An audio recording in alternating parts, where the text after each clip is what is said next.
Skating to me is freedom. It's really important because it is my form of stress relief. It's my form of mental health, especially because of my late husband. He had a really rare genetic lung disease, and as he was getting sicker and things were constantly changing, I needed time to myself. So roller derby was a great way to do that. I didn't have to be a wife, I didn't have to be a mom, I didn't have to be a caregiver. I could just, meet people, make friends. I could channel some of that frustration and uncertainty into roller derby, into, hitting my teammates and being hit. And it really helped me cope with things. And they kind of became my unofficial support group as I played, because I played for 10 years. And so that really, really helped me kind of cope with the fact that my husband was dying. Sports in school, there's rules you got to follow and all that. Skateboarding, there's no rules. You do what you want, it's all about having fun. So that was really motivating to me to keep doing it.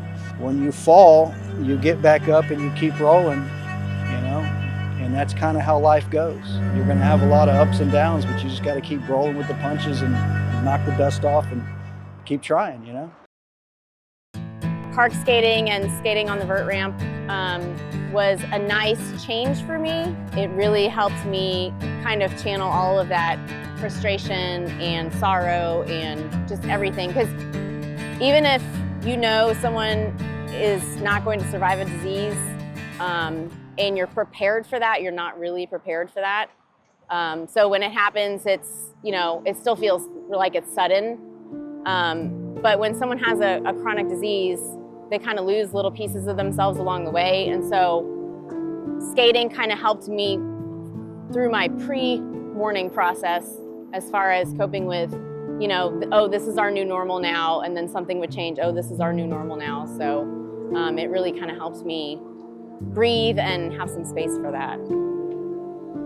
When I was growing up, in my 20s, I worked at Fitzgerald's and Emo's, which were two of the most popular punk rock bars here in Houston.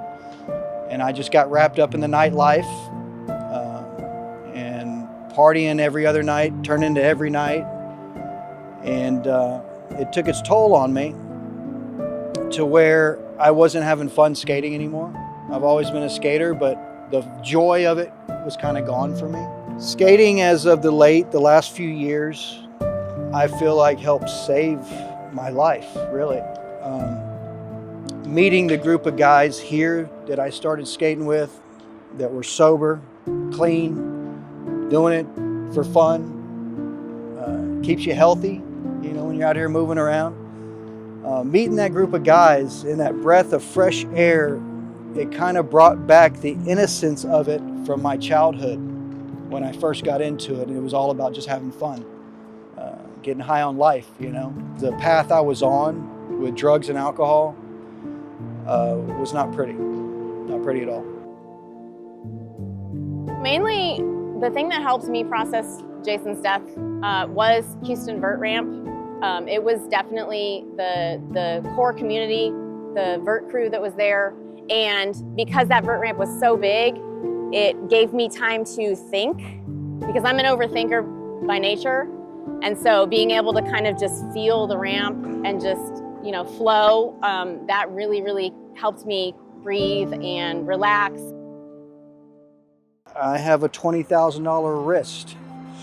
I was really going fast and came off my board in a parking garage. This injury was the last time I skated under the influence.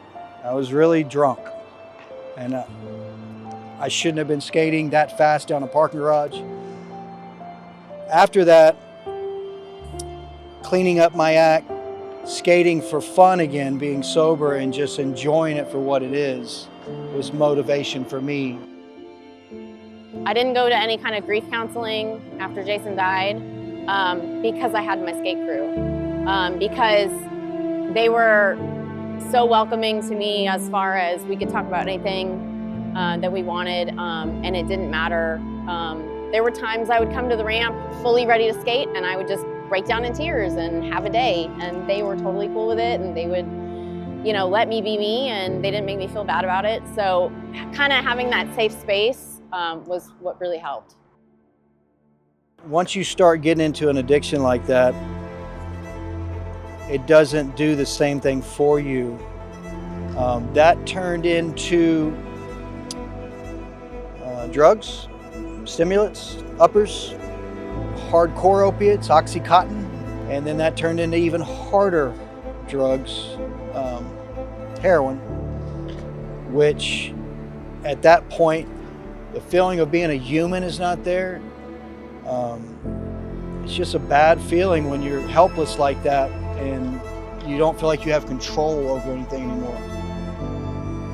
After getting clean and sober, I could feel the aches and pains of my body. I'm 47 years old, so you could feel it, but it was a good thing to me. I literally had tears in my eyes, tears of joy, because I felt alive again. I've learned a lot of skills since I've been sober, and my mind keeps going and just wants more.